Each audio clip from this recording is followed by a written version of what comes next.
And we are live. Hi, all you BC WrestlePod nerds out there, and welcome to a very tasteful afternoon live stream. We're kidding. We're talking about wrestling. There's nothing tasteful about wrestling opinions, but we are back again with a live rendition of Grapple Gurus, your PPV and PLE review show here at the BC WrestlePod YouTube channel / network / whatever entity we're calling ourselves these days, because we do a lot of everything and we kind of have our hands in different pots. So this is going to be fantastic. But I am your host, El Jefe around these parts, Mikey. I am the face that kind of runs the place. I am the man with half a plan. And I am joined today by one of my other TNA co-hosts, Mr. A to Z himself, Andrew. Thank you for taking time out of your afternoon to review a very interesting PLE for TNA. I enjoyed it. I thought it was good, and maybe it was because the ending left me on such a high note, but yeah, it was fun. But definitely was thrown for some loops with the way things went. Yes, and as someone who made the whole entire PowerPoint ready to go, and then when I watched the pay-per-view, we got the announcement that some matches had to get changed. I'm like, all right, let me work my magic real quick. But before we get into the review, unfortunately, our third co-host, Will, although also known as Papa, also around these parts, could not make it today due to some unforeseeable sickness, illnesses, things. So we wish him a speedy recovery. Hope he feels better. And also, he could tell us later how we were totally wrong for talking bad about certain people. Will, if you're watching this, I'm going to let you know right now, I am going to rip Jake Something and Rich Swan's match apart. And everybody's the blame on that one. So we'll talk about for that. But before we get into the review, as we always do here for the Grapple Gurus, wrestling is a thing we all love to do, but we need to do it respectfully. So, as the boss man, let's get this out the way. Important notice. We're thrilled to invite you to dive into the world of wrestling with us at BC WrestlePod. Your opinions and insights are what make our wrestling community vibrant and diverse. Whether you are a longtime fan or new to the scene, your perspective is valuable. However, when sharing thoughts of commenting, let's remember to keep the conversations respectful and supportive. Wrestling is a passion we all share, and it's in our spirited discussions that we learn and grow together. So let's celebrate our favorite moments, discuss the incredible matches, and maybe even debate the outcomes with kindness and respect. All to say is that if you are caught being a jerk in this live stream or in the edited interview later, you will be blocked, banned, bamboozled, all the words that start with the letter B. But we're all grown folks here. We don't got time to put our time and energy in online debates and nonsense. Just be kind to each other. In the words of Wrestling with Regret on YouTube, like what you like, don't be a turd. Thank you for coming to our TED Talk. Now that we've gotten that out of the way, let's get into why we're here, Andrew. So, this past Friday, Under Siege took place Friday, May 3rd, coming all the way from the Armory in Albany, New York. So, fantastic. It was great. Before we get into it, just some initial thoughts. I agree with you, Andrew, what you stated a couple minutes ago. I enjoyed Under Siege, though some of the changes did throw me for a loop, which, in certain cases helped. Other cases, not so much. Yeah, there were some matches that we didn't get that I think would have helped elevate this card, and I think some of the changes definitely threw some folks off. Yeah. As the kids say, sometimes in certain parts of the show, I felt like I was robbed of certain things. But we'll get to those matches. As always, like we do here with any TNA pay-per-view, we always end up starting with the countdown show. So this is the free pre-show that is usually on the YouTubes, which is like, hey, do you want to watch this pay-per-view from TNA? Then watch all these pre-show matches to give you a taste of what you would like to see if you wanted to watch the pay-per-view. So the pre-show already threw us for a loop because we had a bunch of changes to everything. So I did my best to try to find some stuff. So bear with me. I had to adapt to the last minute changes while putting this together. But we opened the countdown show with a match that was not advertised. This is TNA's thumbnail, not mine. So I would like to thank them for choosing this still image, because this face is exactly how I felt watching this whole entire match.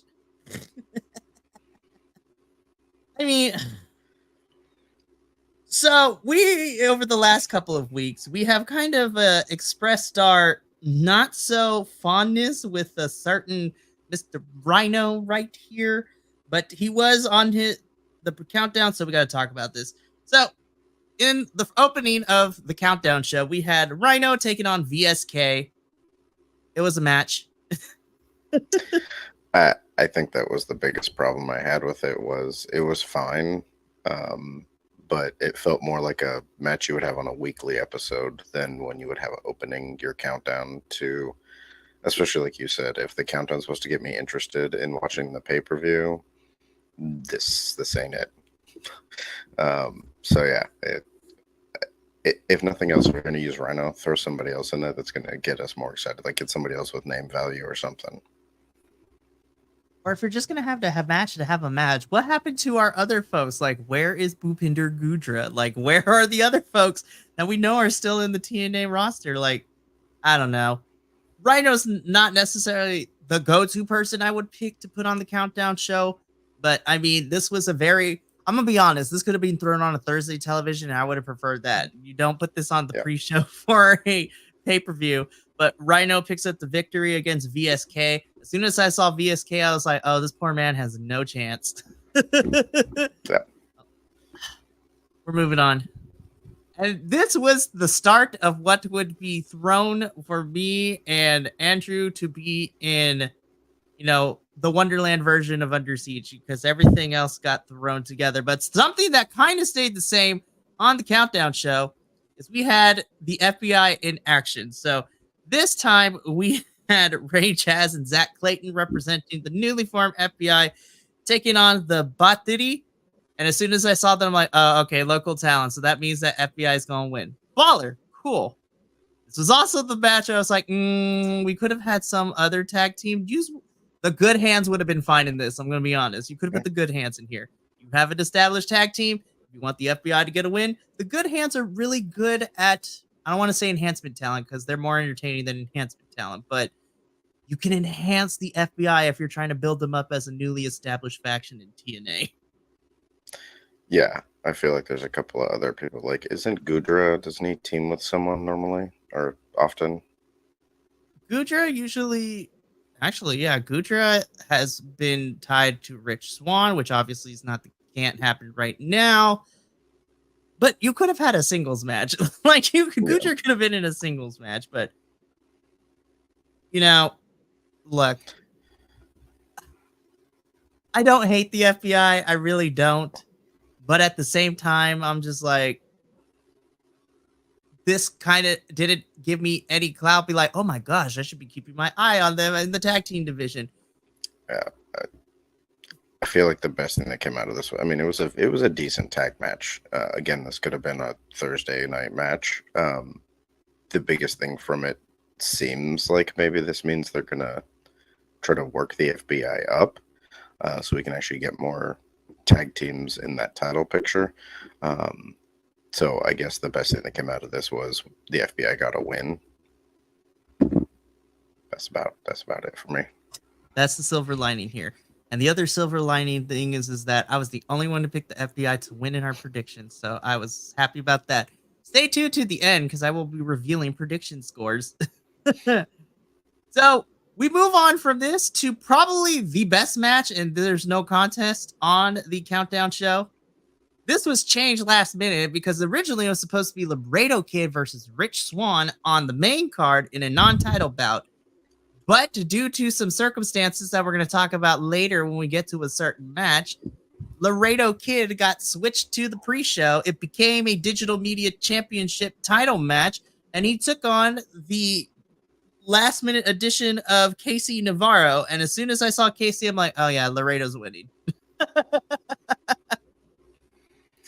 Yeah, I mean, I think if Casey was a longer-term TNA person, I would have thought maybe he had a chance, but I was happy to see Casey Navarro, and I've seen him wrestle a bunch in other promotions, like we talked about before we went live. It was this is Diamante from Ring of Honor and AEW's younger brother. I've seen him do a lot of videos with Brian Cage. So, I've seen a bit of him, and he's a really good wrestler. I would love if he was actually in TNA. I think he could also be a really good digital media champion, too. It was a good match. They're both really good wrestlers, but I am hoping that we're going to see more of a build with Laredo Kid as the digital media champion, both for that title actually being used well and for Laredo Kid to get more than just be another person to hold it. That is very fair. Also, commentary mentioned this because they're like, yeah, Laredo Kid couldn't wrestle for a little bit because he had a virus infection in his stomach and he almost died from it. I'm like, excuse me? I was like, what? I was like, travel issues, my butt. I was like, I understand why they wouldn't lead, be like, yeah, so Laredo Kid can't compete in this match because he's slowly dying from infection. But I'm like, damn. And that was he had that he had a match against Vikingo, and it was after the match, like he collapsed, and they said he'd be out for a year, and he came back like 4 months later. So It's wild. it's crazy, man. It is. I hate to say this, but by default, this was probably my favorite match on the Countdown show. Which then made me ponder, okay, there was one match that was supposed to be on the Countdown, but it's not. I'm going to be kind of upset at TNA if they just removed it completely. Thankfully, that was not the case, and we'll get to that in a little bit. But we are finished with the Countdown show, and we move on to our opening match of the main card. This graphic is so pretty. But we opened up with this banger of a match. Josh Alexander and Eric Young taking on Frankie Kazarian and Steve Macklin. Again, the story here has kind of been, it's mostly been Eric and Frankie feuding, and then Steve kind of got involved, and Josh is teaming up. Why Mike Santana was not in Josh Alexander's place, who knows? Yeah. But, it would have made more sense story-wise, but I'm not going to complain because Josh is great, and all four of these men are fantastic. I thought it was really fun watching Eric Young come out in the headgear and wrestling with said headgear to protect his, surgically reattached ear, which, is kind of wild that he's going to wrestle in that thing for who knows how long. I feel like me and Andrew are going to disagree a little bit on this. I thought this was a fun match, but I was kind of expecting more, especially since I know these four individually can go harder than what I saw, but I'm probably giving it a little grace because of the fact that Eric Young is still not 100% cleared, but it's still enough to wrestle, so maybe they didn't want to do too crazy to mess anything up, but I wanted them to go a little bit harder than they did. It was still a fun match. I just wanted a little bit more. Yeah, no, and watching the match, I noticed how much Eric Young stayed out, and I think it was because they just wanted to avoid any possible further injury. I enjoyed it. I thought it was an excellent tag match. Like, they're all really good tag team wrestlers. They worked well together. Obviously, we've seen some iteration of all four of these people against each other.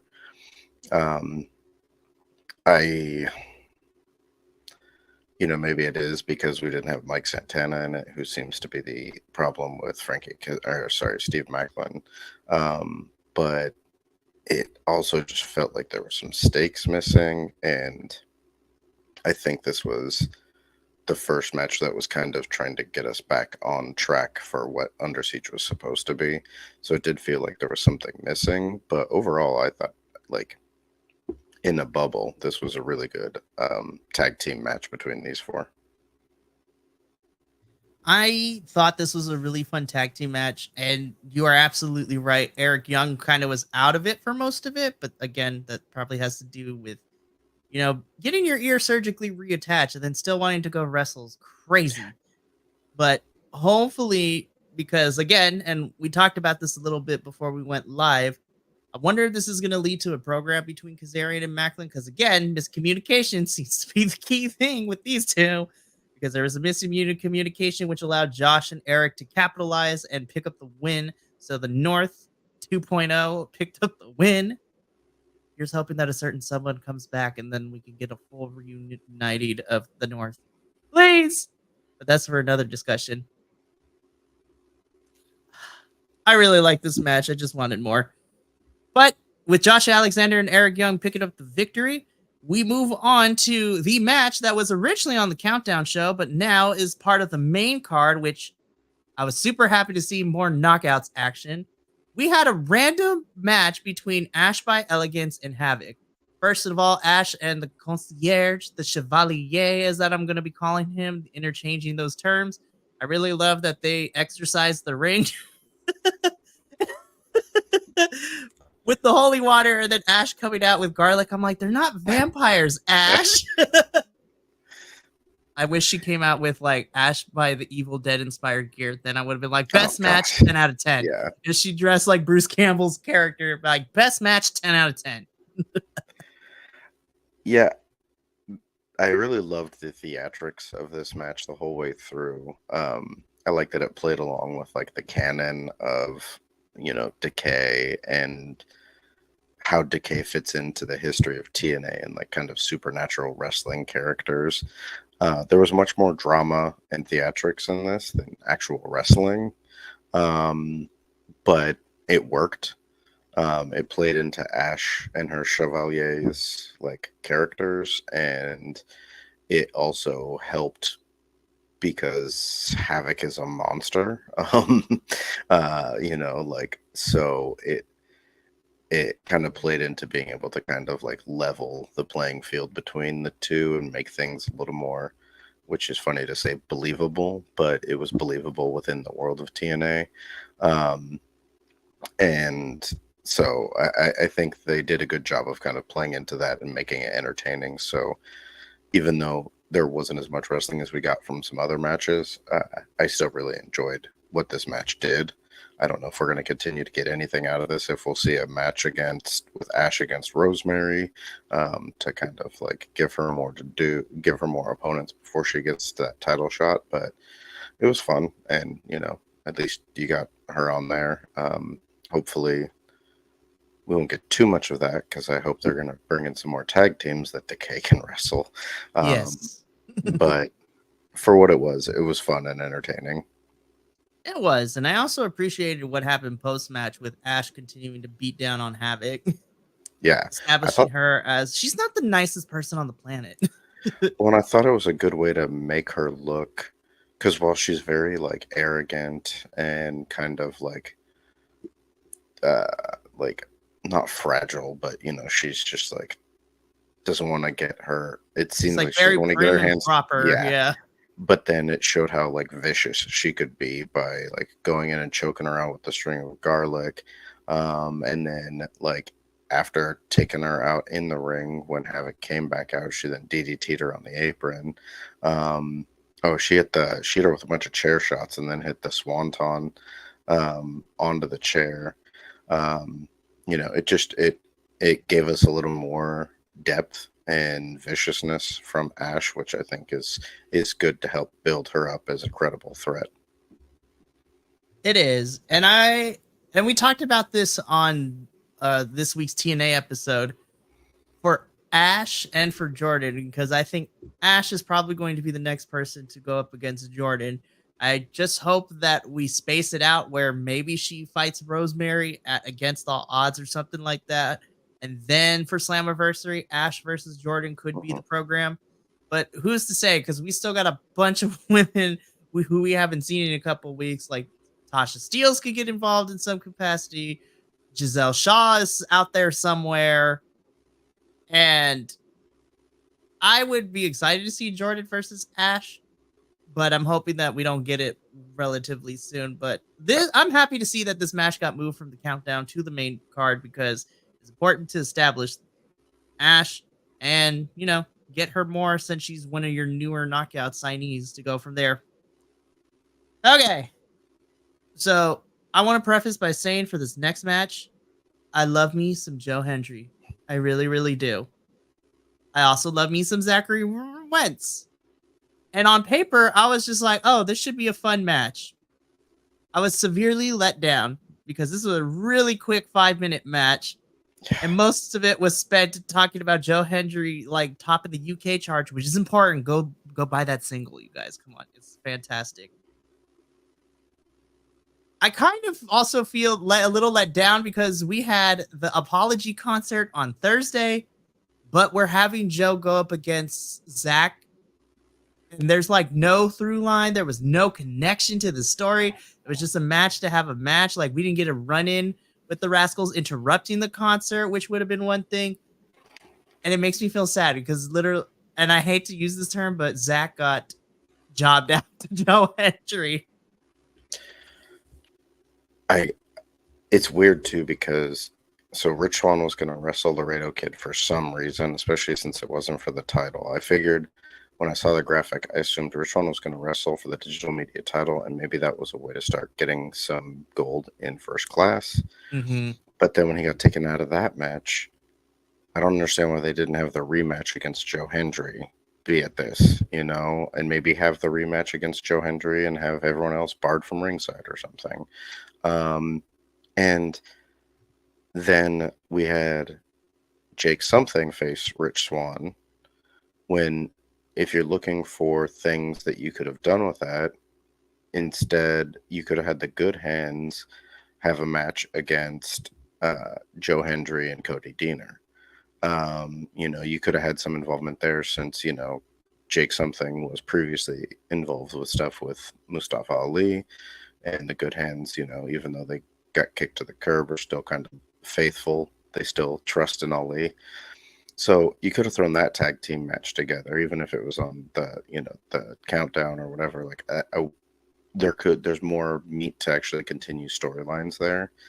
I don't understand why Zachary Rentz was wrestling in this match against Joe Hendry. There was no real reason for it. And it was interesting that we saw both one person from ABC and one person from the Rascals have matches, but we didn't see their partners.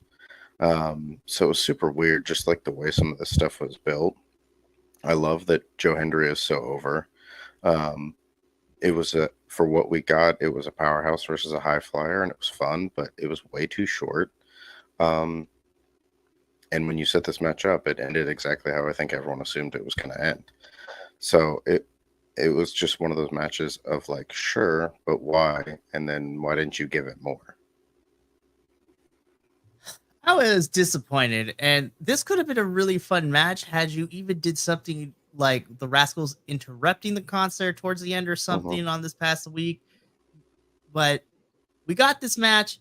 I don't blame the performers. I blame the lack of build to this and just throwing people in the ring to, just to have a match. And justice for Zachary Wentz. Look, we talk a lot of smack of how we're done. We're tired of seeing ABC and the Rascals go at it in some capacity, but this is not what I meant that they need to do something else, TNA. This is not what I meant for the Rascals to do something else. So let's move on, because then we get into some weird territory as well. I'm upset at myself because I put this out in the universe when we did the Rebellion review, and how I said I don't want these titles to be hot potatoed. And I'm just going to spoil it, but we'll talk about the match itself, which is also too short for me, but they got hot potatoed again. All right, let's dig into this because I'm kind of mad. I get it. I really do, but I'm like, I don't want these titles to be hot potatoed. I mean, if it makes you feel better, I don't think they're going to be now. I think what makes me more upset is because that it's really difficult to try to build up this newly established team of Spitfire. I mean, they've been working together since Hard to Kill, technically, but they are still the newest Knockouts tag team because Masha and Killer Kelly have been together for quite some time. Decay has been together for almost 2-3 years at this point. With the also inclusion of their iteration when they were the Death Dolls with Taya Valkyrie last year. And the fact that you took the titles off of Spitfire makes me super sad. But then again, I don't blame the talent. It's the lack of depth of this Knockouts division. I am happy to see Miss Alicia Edwards hold some sort of championship gold for the first time in her career that I found out. Yeah, kind of wild. That was something I got from this too. Was like, characters aside, like, really happy for Alicia Edwards to actually hold this gold, especially because she's been doing a lot of work keeping up with the rest of the system, and I think it was smart to put the tag team titles on her because she can be a credible threat in that division, as where I don't think any of us are thinking she's going to dethrone Jordan. And I'd like to see maybe some evolution of like Masha is basically like Alicia's like enforcer.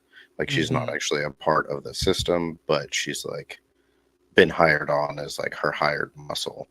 And then that's why they work as like a tag team. So I'd like to see more of her show up with the system, but like, even if it's like you see the group of the system and then she's just off to the side, like, I'm just here till I'm needed kind of a thing. But yeah, it's a bummer. It really sucks because I think I think the division needs more depth. I really hope this this isn't the end of Spitfire. I hope we get to see them continue wrestling as a tag team. And I hope that we get more long-term, not only reigns as with the Knockouts champions, but also like storytelling. And I think that will come if we have more tag teams, because we can have some stories going on between tag teams that aren't yet in the title picture, and then also between like the number one contenders and the champions, building up to like big championship matches instead of just, cool, we have another pay-per-view, so who's the person that's going to win it at this one, you know? And that's just, we need more depth all around. We absolutely need more depth for sure. Yeah, go for it. I was just going to say, I will say though, I thought the match was handled really well. Everyone wrestled excellently, and I think it was a good balance too of like seeing the dynamics of Alicia and Masha, while showing, you know, what Spitfire is really good at. And again, Andrew reminded me that these 4 women, Danny Luna is the only one in her 20s. No, Masha's only a year right. older.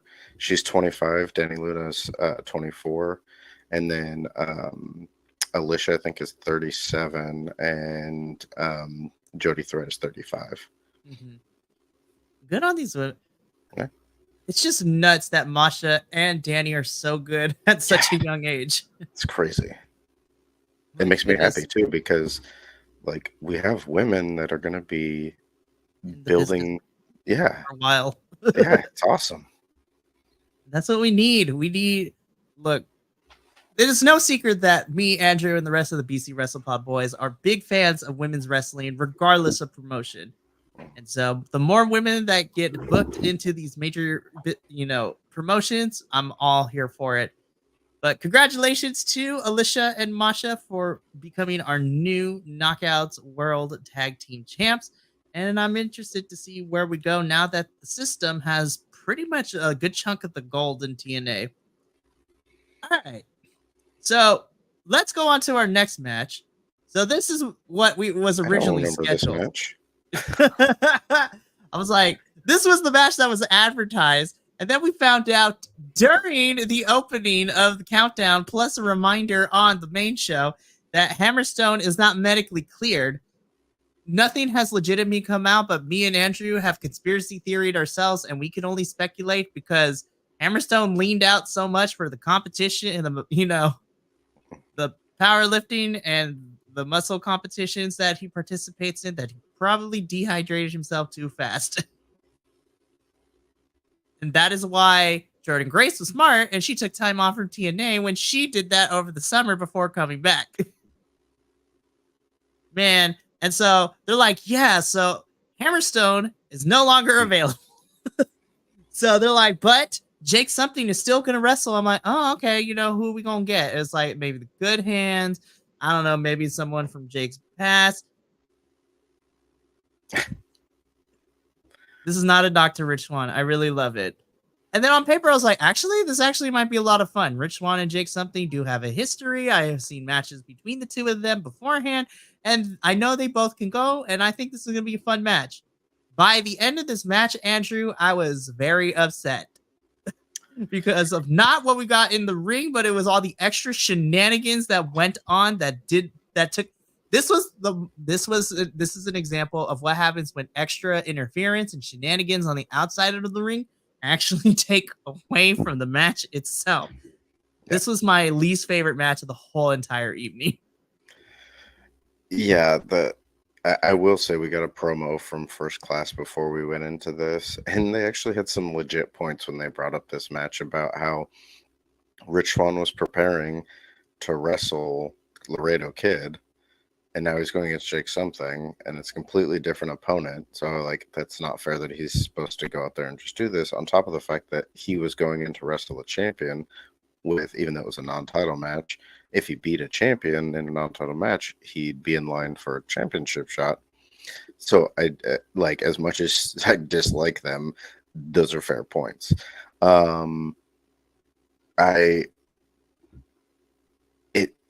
it was super weird because I mean I appreciate the fact that they found ways to make it believable that Swan was able to like topple Jake something throughout most of the match because he kept going after his eye. Um, I don't understand the shenanigans with Cody Deaner because it didn't change the outcome. Like if he was going to come out and do something, he should have either directly cost Jake something the match, or Jake should have won because he had backup, which was supposed to be the idea. And I think when he came out and said that Santino um, gave him the ability to like come out and like change some stuff, even the audience was cheering, tag team match after they were done cheering. Who's this guy? um, but like nothing. He came out and did that, and then he just got beat up. Basically, the two funniest things and the best parts of this match were him calling AJ Francis Dollar Tree, and at one point, when Rich Swann hit a big move on Jake something, the audience cheered, "Whose house? Swerve's house," and AJ Francis responded with, "That's racist." And that's the sucky thing too. Like this could have been a really fun comedic tag team match if they really wanted to. Yeah. But all the extra shenanigans was ridiculous. And okay. So my biggest issue with this too is that I know AJ's a big dude, but I'm looking at AJ, I'm looking at Jake. There is no way that AJ Francis should easily shoulder check Jake. Like Jake is literally built like a brick house. I mean, AJ was a football player, so That's I mean, true. there's something to that. I think that's fair. I think it would have been more interesting for this match if initially it would have been billed as, since Hammerstone got left out, we did Jake something and Cody Deaner against First Class, and I would have then loved it. on top of that, Deaner could have taken the pin, because part of my issue is that Jake is now 0-2 in his last two matches. I think that part made me mad. I was like, why did Yeah. no?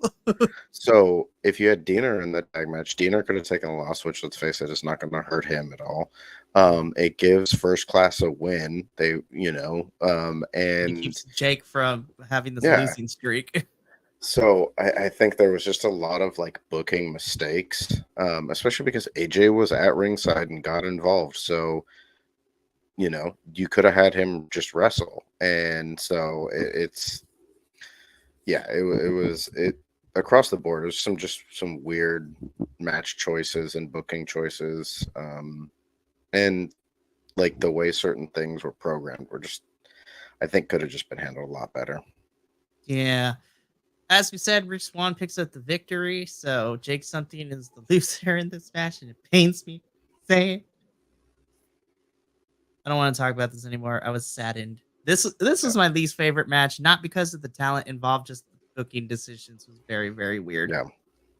I will say, however, after this match, all the way to the end of the show, for me, was the best stretch for me of this whole entire pay-per-view. And that kicks off with this baller match, though I wish we did get a little bit more time than what we did. But we have Jonathan Gresham taking on the time splitter himself, Kushida. And I'm just going to let this next image speak for itself.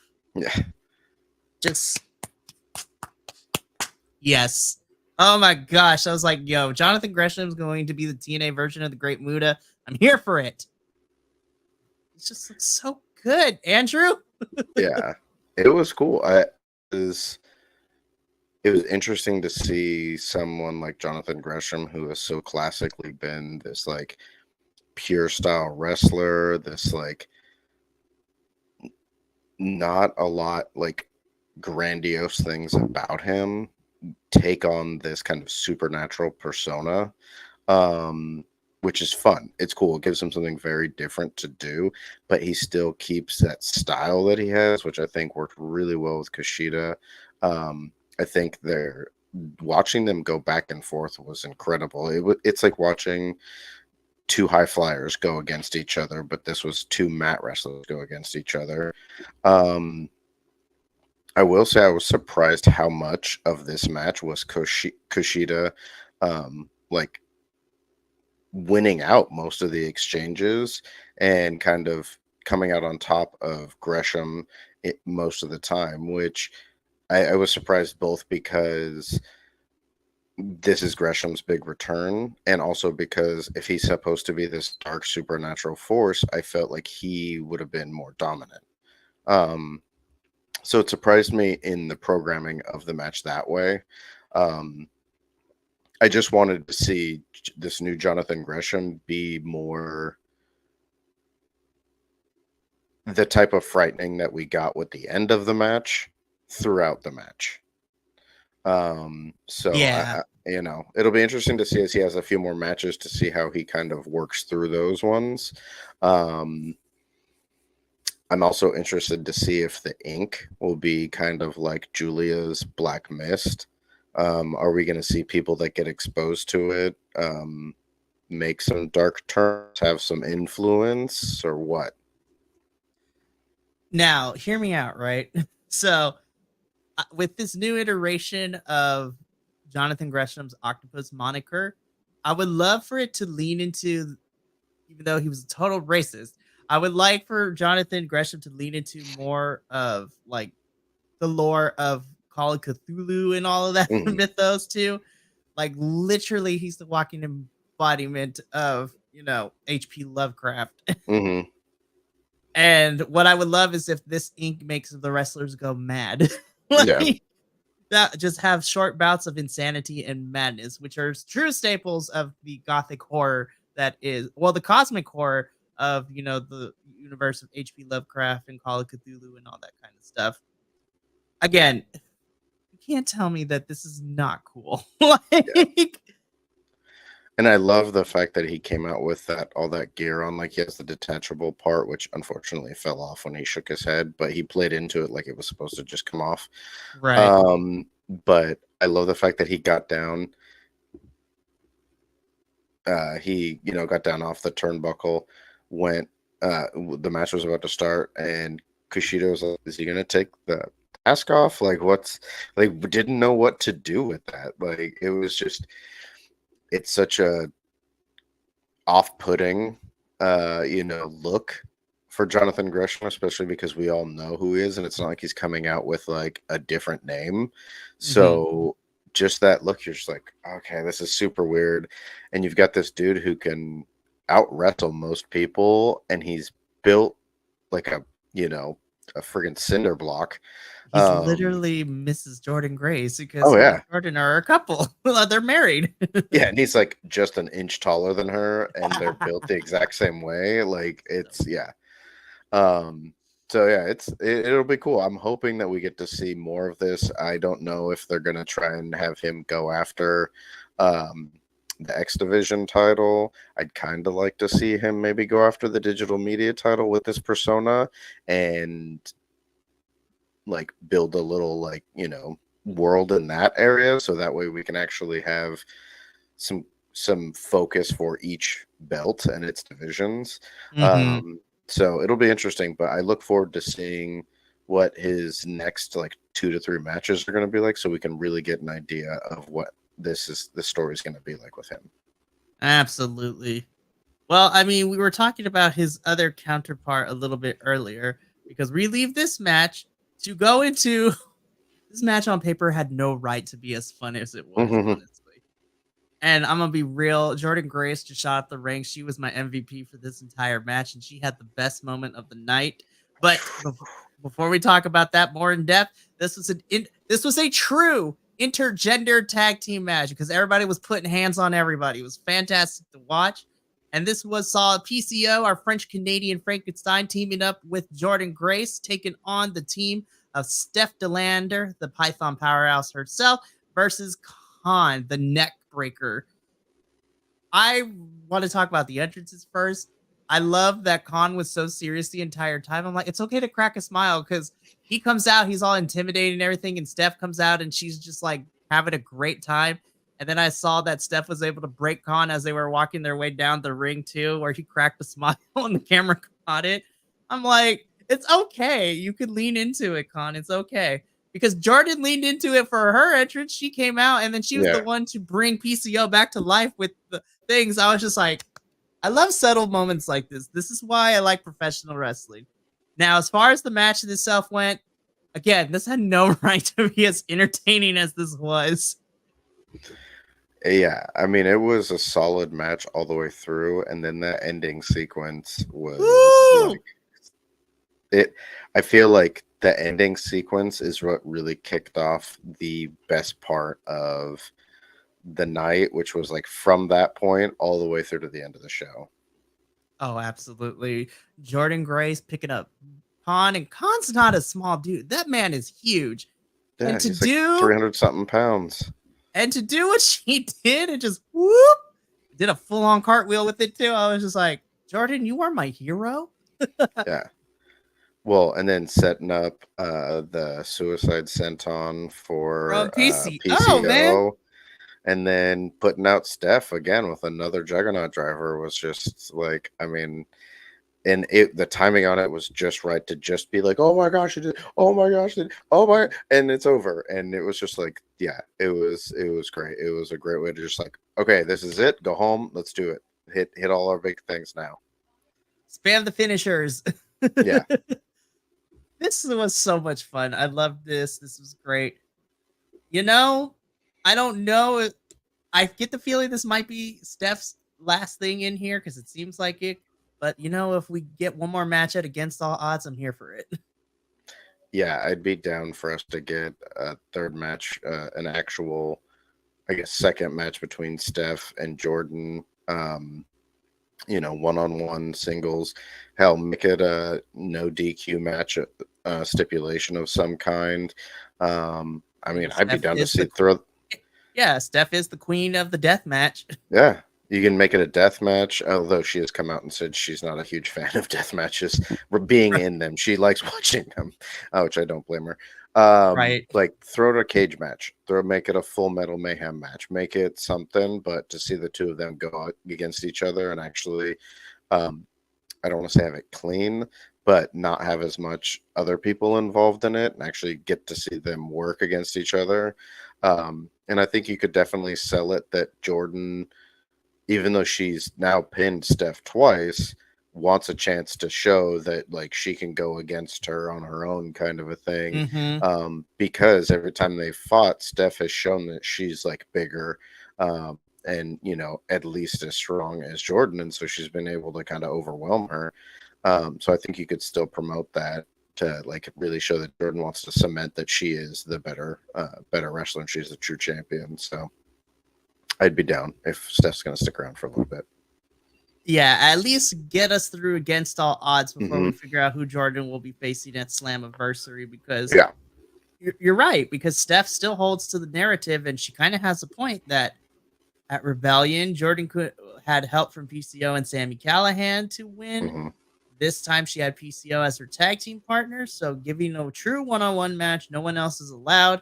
And then if we want to add a stipulation to it, I'd be here for it. But again, this match was fantastic, and I'm kind of surprised that Khan didn't take the pin, which means to tell me that I don't think PCO and Khan are done with each other yet either, which is also great because that's another story we could build to Against All Odds. I'm here for it. Speaking of things that I'm here for, child, when I tell you this was my match of the night. Yeah, this was my match of the night up until the main event, and I think that's partially because the main event was a form of tag team matches. But yeah, these two beat the crap out of each other, and it was the way that these two wrestle was up there with like Hammerstone and Alexander beating the crap out of each other. Like, I mean, this was such a rough match. And they tore it up. They tore the house down.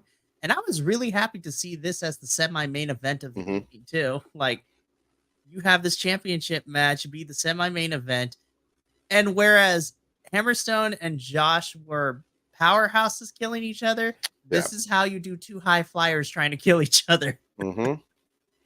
Yeah, and the way they focused on body parts, the way they went back and forth, like, oh, you're gonna do that, like, it's the kind of like, oh, you're gonna eye gouge me, okay, I'll just eye gouge you back. Like, they just went back and forth against each other, and then like the fact that they would then work through the pain of the injuries that the other one have done to them, that it was so good.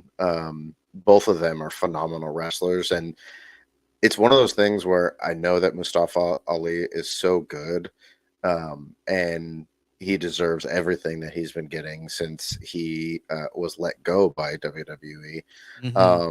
But knowing how good Ace Austin is and seeing Mustafa Ali go against him and 100% keep up with him just reiterates like how good he is. And I will say, I think he has the best 450 in the business. Every time he hits it, it's so clean. So clean. I'm just happy to see Ali finally get the flowers that he deserves. He's been in this business for a very long time, and he was given so much crap in WWE to work with, and he did his best to try to make it work. And then I thought we were getting somewhere when he came over to NXT, and then they decided, oh yeah, we're gonna let him go before he has a championship match. I'm like, really? I was so upset. Me and Will still have never forgave NXT for that indiscretion, but that's okay because it led us to have Ali beat a legendary wrestler for the X Division title and Chris Sabin of all things, and that's something he can put on his resume. And the fact that originally he was only supposed to be here until the end of February, beginning of March, and we're in the middle of May, and he has stuck around for 3 additional pay-per-views. I think he's sticking around for a while because he has a shirt in the shop, and they really don't do shirts for part-timers. So I'm just waiting for them to officially sign him for 100%. Like, want Ali to be here all the time. I feel like they realized what they had with Ali, and Ali is enjoying what he's getting to do. And I think part of the reason he's not signing like full time to TNA is because he's also wanting to get to do all this other stuff that he's doing outside of TNA, which fits for the character that he has become. And I think he has enough interest in holding this title and being here for a while that he doesn't necessarily need to sign this like long-term contract to TNA, because as much as ups and downs as TNA Impact, whatever, has had, there's so much history, especially the X Division title, because it's probably the most synonymous title with TNA. And the fact that there's so many people that have held it over the years, the prestige and reigns that we've gotten from it, for Ali to be able to hold this and really show like, this is another title that needs to be just as respected as the world title or the tag team titles or any titles in any other promotion. It's awesome for him to have that on his resume. And I think he's adding to the resume of the title when we look back at other runs of champions who have had this belt. I think Ali is really going to, even if it's a short term, I think he's really going to cement himself as like someone to recognize as a, high level X Division champion. Yeah, I'm excited. And since we're keeping Ali, I'm really excited to see who he faces in his hometown in Chicago for Against All Odds. But I'm really excited to see what his big marquee match is for Slammiversary. So many good choices. I think if he's gonna be leaving anytime soon, Slammiversary, if you can get him through to Slammiversary and you put him up against basically the person that is going to be your next big X Division champion, whether it's somebody new or somebody from the past that they're going to have step up and get another big title run, that's where you have it. Because it would be, even if he loses it, it'll be the crowning moment of like, the perfect end to his title run. And if he's going to keep going past Slammiversary, you still have that big name that he faces to defend that title against. It's just, he's been doing so well, and we need a big build to another big match for him with that title.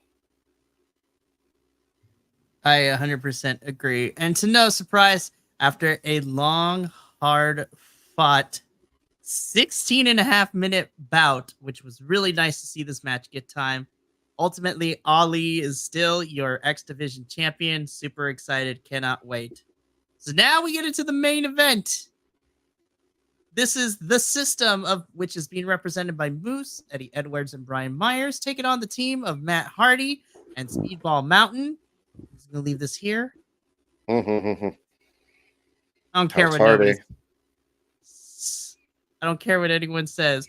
Broken Matt Hardy, the Ball of Speed, and Trent the Seventh. And TNA and the internet have dubbed this team as Broke Ball Mountain. So Andrew, you need to get your residual check for that one. This match was so good, Andrew. Yeah. Like, holy crap. On paper, I was like, okay. So Nick Nemeth has to go defend his title in New Japan. So that's why he's out, which, by the way, David Finlay beat him. And so Nick Nemeth lost that IWGP Global Championship, which sucks. But I guess as a kind of consolation prize, he is our newly crowned AAA champion. So that's awesome. But yeah, I'm like, damn it, David Finlay. I wonder if that has to do with the fact that I'm hoping that TNA and AAA still have that, partnership agreement and partnership to work together. Because I feel like getting through this is what's going to bring us back to Nick Nemeth. I don't want to say full time, but mainly focusing on getting that TNA world title off of Moose. But if we are going to have some kind of Forbidden Door style event with TNA and AAA, seeing Nick Nemeth, kind of represent as the AAA champion, which I didn't even think about this before, but after the outcome of this match, my thought was Nick Nemeth is going to need reinforcement to be able to beat the system. How crazy would it be if he brought over wrestlers from AAA as their mega champion to be like, oh, you got the system? Well, I've got my own backup, and show up with some names from AAA into TNA and have that be that, intro to the Forbidden Door match. But fantasy booking aside, this match was so good. And half a year ago, I'd have expected thought of the system. But they are so good and work so well together, both as wrestlers, but also as this main heel faction. And Broke Ball Mountain kept up with them the entire time. Like, the in-ring performance, both physically and, strategically, was so phenomenal across the board. This was my match of the night. I loved it. It was just so entertaining, and the build to the end was insane. There was one point that I laughed that Edwards and Myers were calling Seven old man. He's 3 years older than Myers and 2 years older than Moose and Edwards. He's also 7 years younger than Matt Hardy. Yeah, when you look at that group, you think, Trent Seven's the old guy. The gray hair is a lie. Yeah, no, he's 43 or something. Like, he's a year younger than I am. So, yeah, it was funny that happened, but it's all about perception when you see some of those folks out there. But, God, this match was so good. So good. I thoroughly enjoyed this match. On paper, I was like, oh, yeah, this is going to be fun. And then I was crying by the end of it. I'm like, no, give me 5 more minutes. Like, I want more of this. Look, and to say I'm just like, I wasn't sure about Matt Hardy coming back and Broken Matt Hardy being back in TNA. I was like, oh, man, this man can still go in the ring. I'm like, yeah, that insane cutter to Moose that he hit was like, it blew my little mind. I was just like, AEW, what the are you talking about? Like, what? I'm like, the fact, yeah. Ooh, go ahead. The fact that Moose got up there, the way he scales up those ropes for a dude his size, like Moose is top tier world champion. I put him up there with all the world champions out there in any promotion right now. Like I think TNA has a phenomenal world champion. The physicality of this guy is insane. But yeah, that combination was that cutter. Oh God, insane. And then Matt Hardy's leg drops off the top rope to Moose. We're so good. Yeah, through the table. Oh, I'm mad. I was just like, AEW, you made me believe he was past his prime. Like, what are we talking about? Yeah, but it depends on how you present him. And TNA is allowing Matt Hardy to do Matt Hardy things, and he's working with some really reliable, good people to do so too. Yeah. Unfortunately, though, Brookball Mountain was not able to win this match, but that's okay. The system ended up picking up the win here. Though, we will forever get this amazing shot. I have to say that so one of the finishers that the system hits that backpack stunner into the elbow drop. So good. Such a clean combination. I'm not usually a fan of tag teams that come together from single competitors using just some combination of their two singles moves. But the way that they hit that, oh man, it's so good. It's just very unique, and they hit it so clean that I'm just like, no, it's okay. I'm fine with that combination. That's an awesome combo. That it looks so good. 100% agree.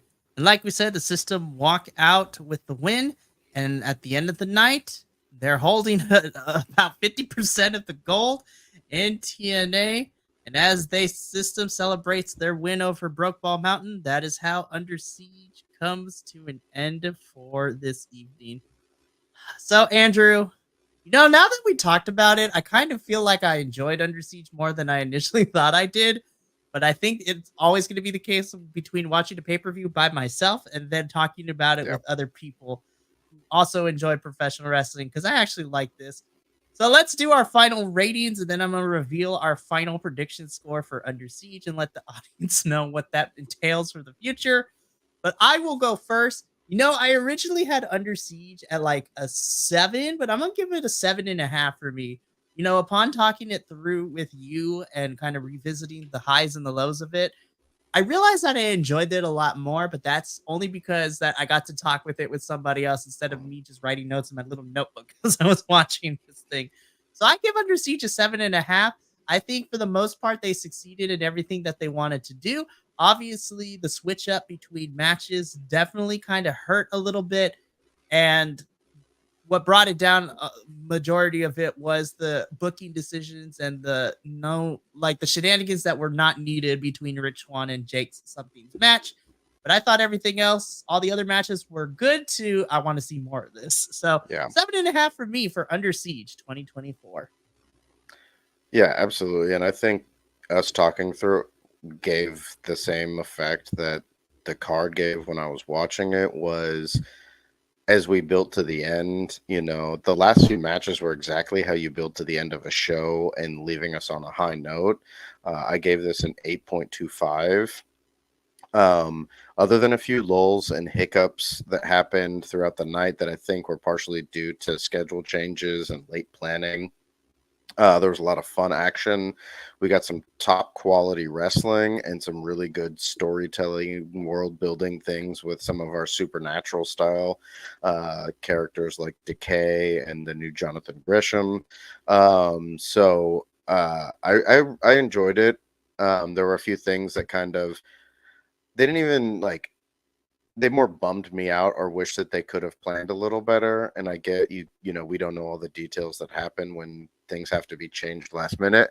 But all in all, I would much rather have a slow start and with some rocky spots and end with some really high notes than start off really well and kind of just taper off by the end of the night.